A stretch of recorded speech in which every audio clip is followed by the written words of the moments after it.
Good afternoon, dear learners. A very warm welcome to all of you in today's session.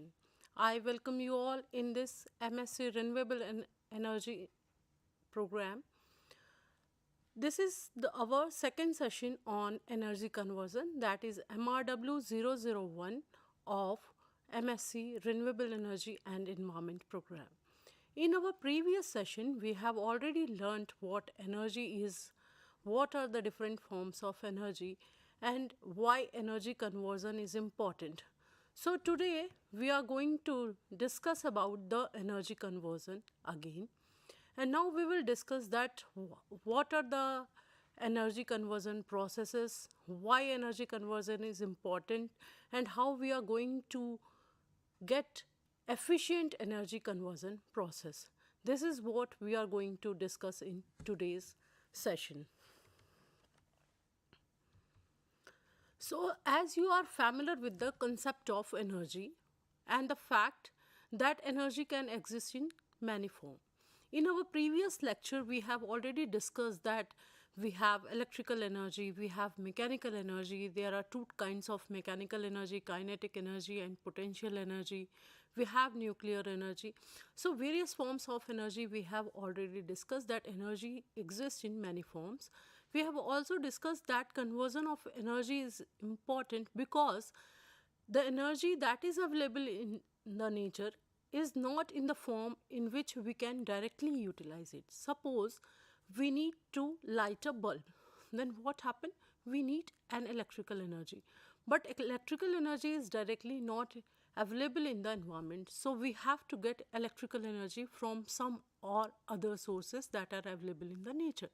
So we generate first this electrical energy from power plant or from the generators, etc., and then we utilize this electrical energy in our day-to-day life. Similarly, we need fan. So fan is again providing a rotary motion to us, and by which we are feeling comfortable.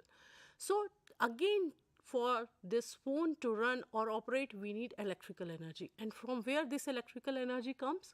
This electrical energy again comes from the electricity that has been produced in the power plant, or even sometimes we use inverter or generators in our houses, from where we get electrical energy.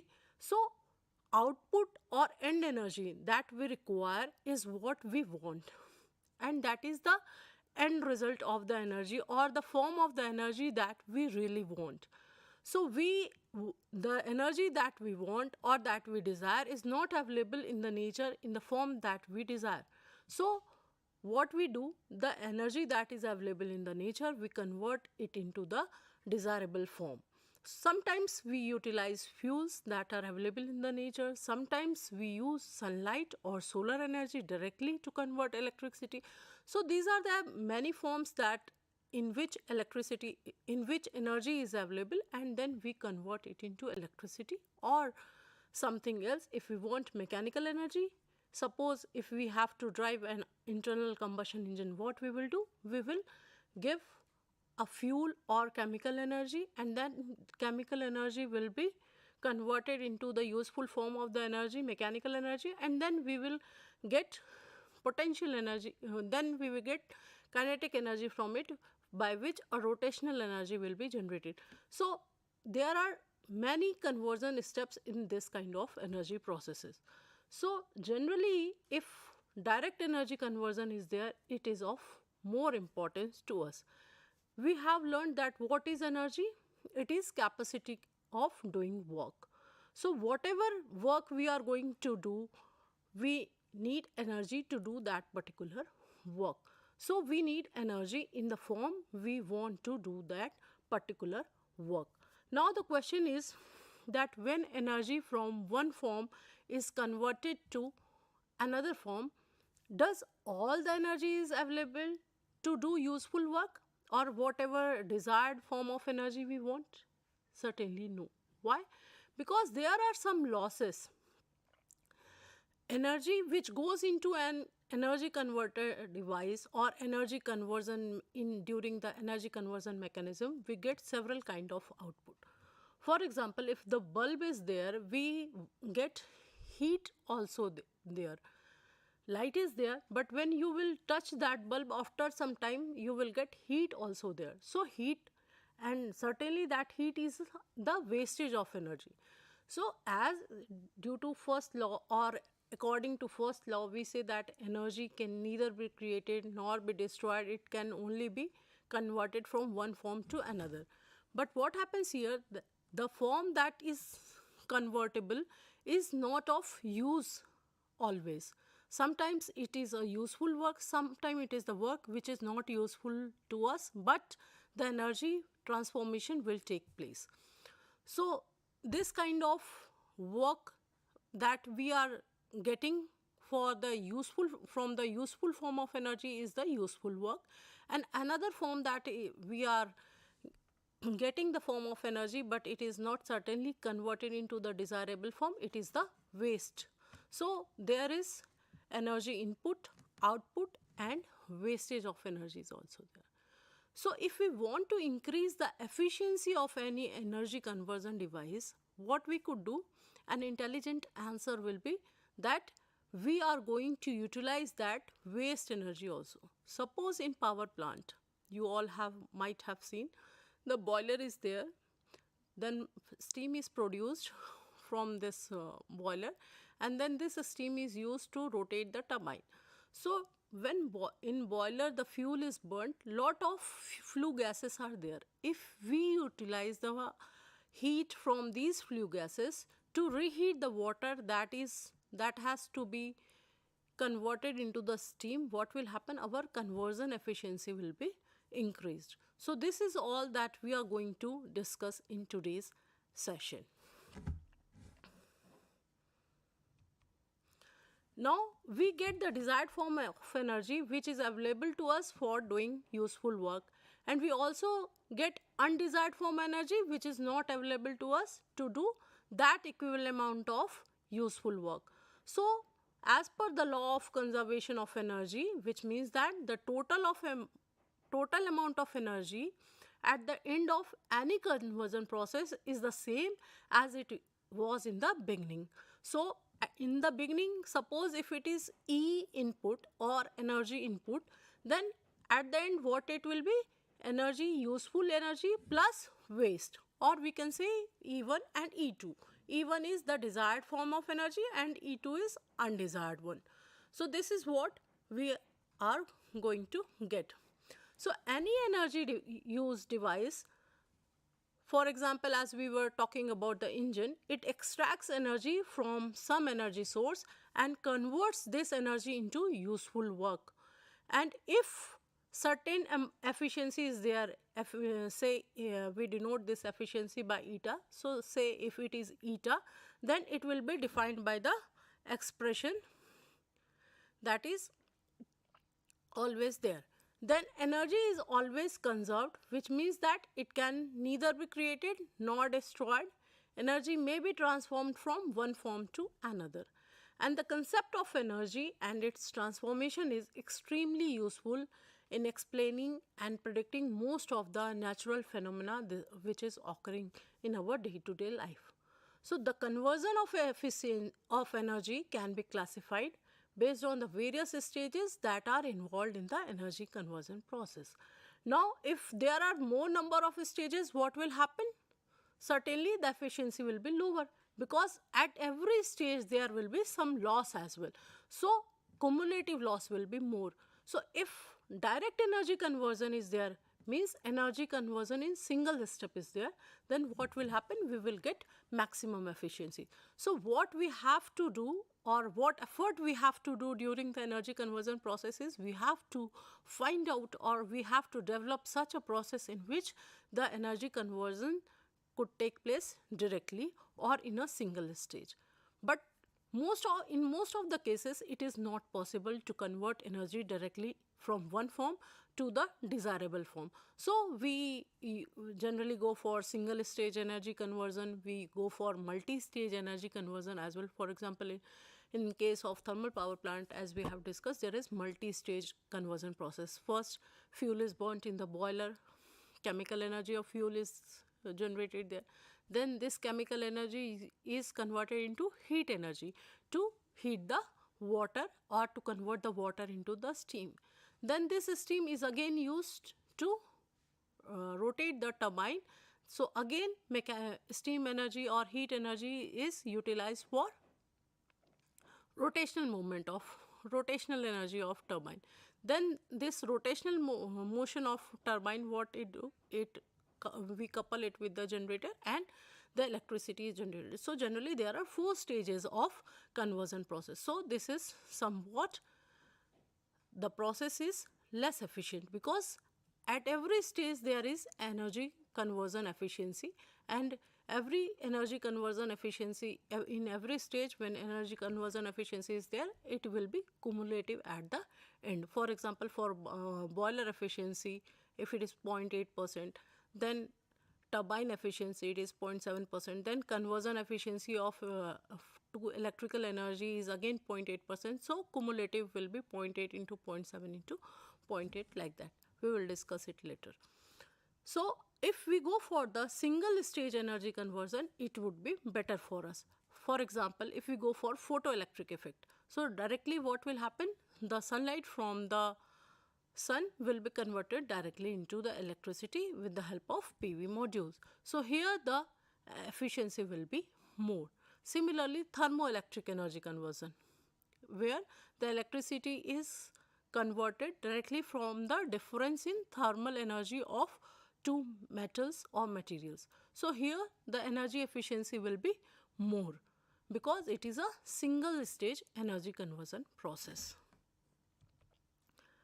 Now, if we talk about various sources of energy that are primarily available, that are coal, oil, natural gases, sun and uranium, and which kind of energy is stored in them. In coal we have chemical energy, oil is also a source of chemical energy, natural gases also provide chemical energy, and from sun we get solar or radiant energy, and from uranium we get nuclear energy. And if we talk about the energy or end use, suppose what are the desirable form in which we desire and how they will be converted. So generally we want electricity, light, heat or some mechanical energy for automobile engines or some grinding machines, milling machines, etc. We need mechanical kind of energy. So either we need electricity or we need light or we need heat or we need mechanical energy and many more. Sometimes we want nuclear vibrational energy also, sometimes we want sound energy as well. So likewise there are various end uses as well. So to get these end uses, we have to go through either direct conversion, or in a single stage we can convert, or we can go for multi-stage conversion.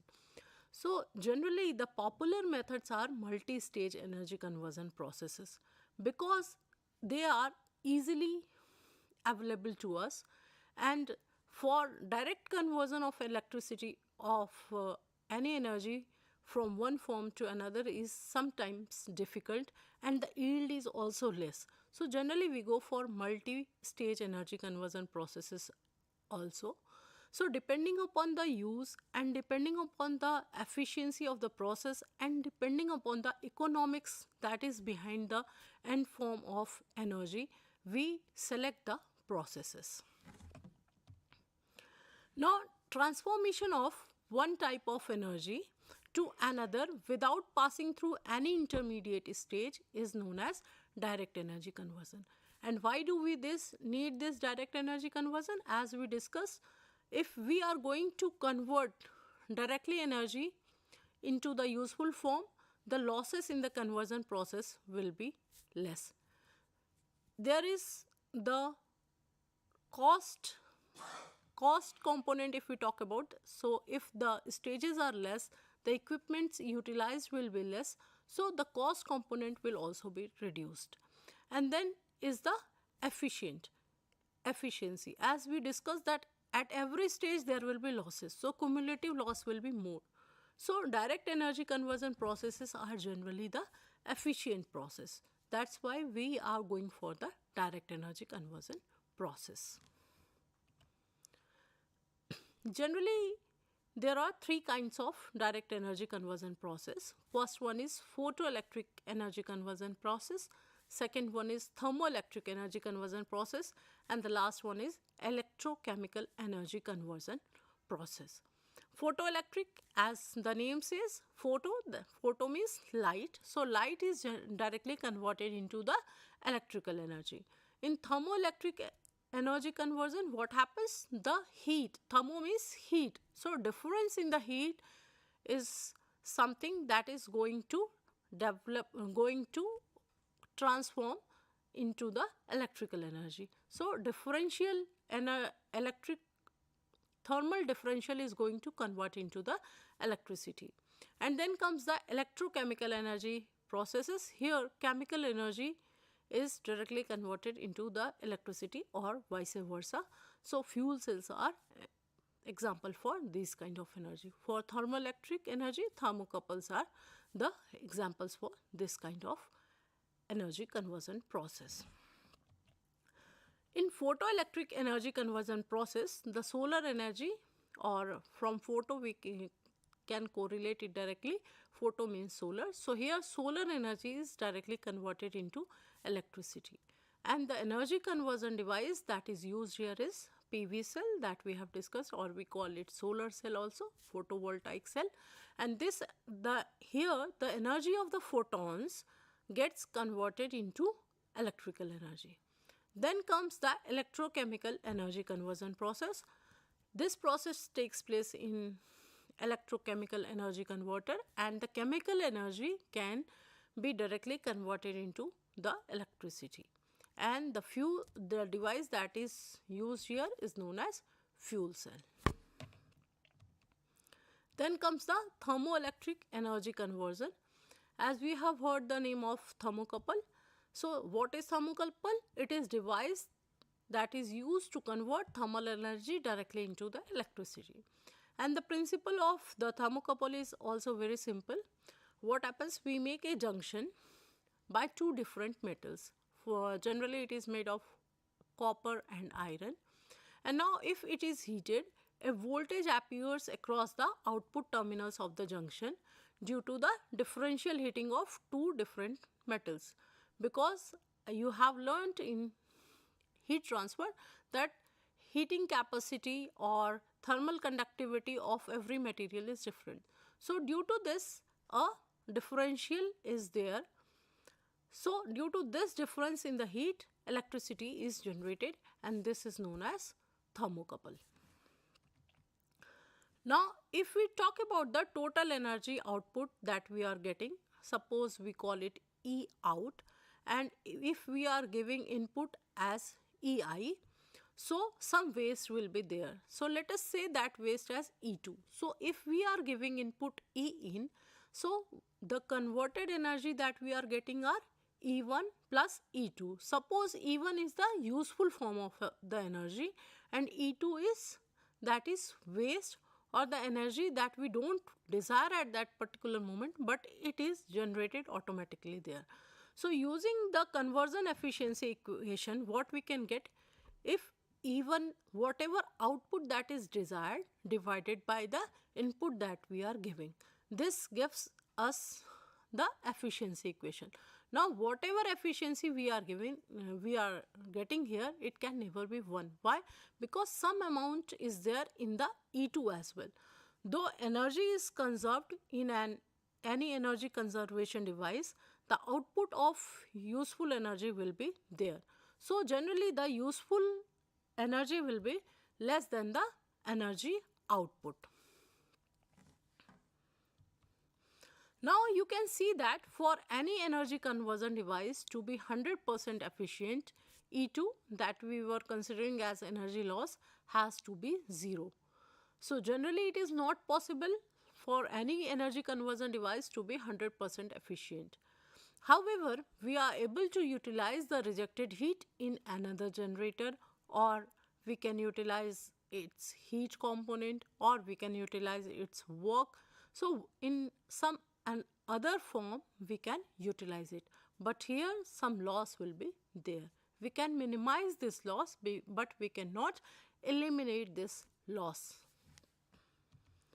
Now, in the energy conversion process, all the input energy entering into a conversion device is converted into another form of energy, and finally we end up with the same amount of energy which was given into the conversion device. So, the useful work may be electric power, mechanical work or heat. So, as you can see that here, and from the energy source, energy inside the device is E in, and then useful work that we get is E1, and energy loss is E2. So, our output is E1, and so our efficiency for this particular machine will be E1 upon E in, or we can say the loss is E2. So, whatever loss is there, it is E1 minus E2 is equal to E in. Now, if we talk about the first law of thermodynamics, which says that energy can neither be created nor destroyed, we can say all the energy is not converted into the useful work.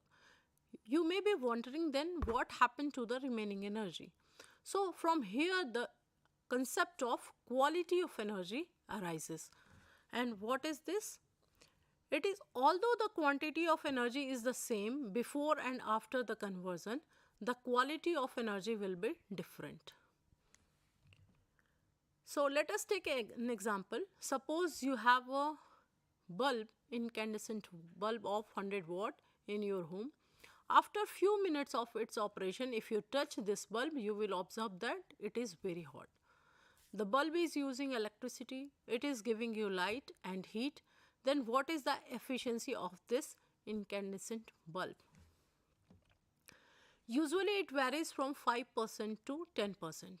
If we take efficiency at 10%, this means only 10% of the electricity equivalent is used to provide the light, and the remaining equivalent, that is 90%, is lost as the heat.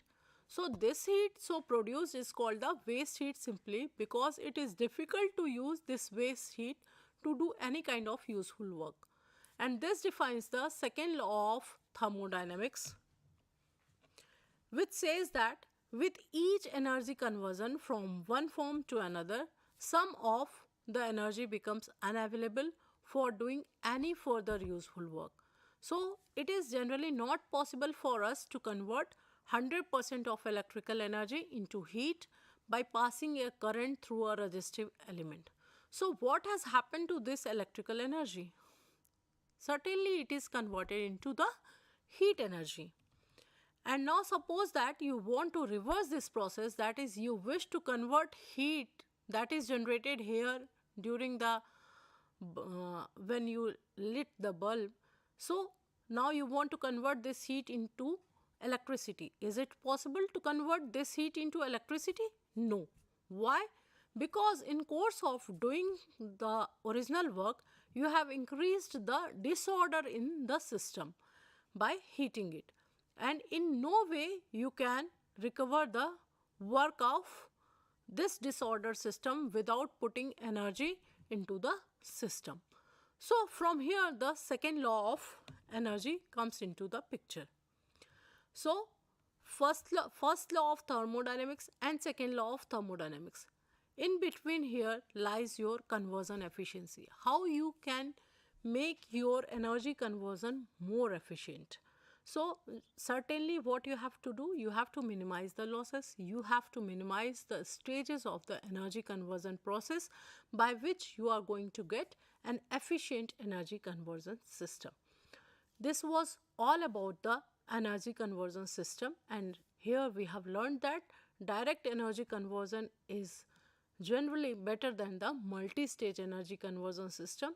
The direct energy conversion system are more efficient than multi-stage energy conversion system or single stage energy conversion system, but to get the desired form of energy conversion, desired form of the energy to do useful work, we need to convert energy in the desirable form or in the useful form, which is very important to us. Here one thing that I would like to mention is that since energy is capacity to do work, then what is the power and why power is important? So from here, from the power, we will start our next session. Till then, you have to correlate energy, work and power together, and how you can make an energy efficient system, that you have to learn. Thank you very much for this session. I am Dr. Shweta Tripathi from School of Engineering and Technology. For all your queries, I am always available. So till then, good day.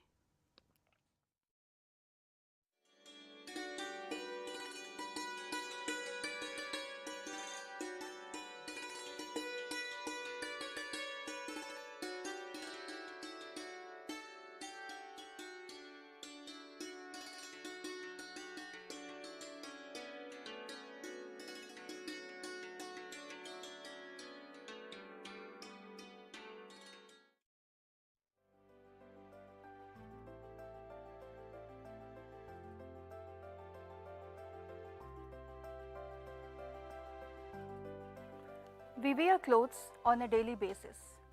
But have we ever wondered, where do our clothes come from? Who makes our clothing? And who are the people and the process responsible for the whole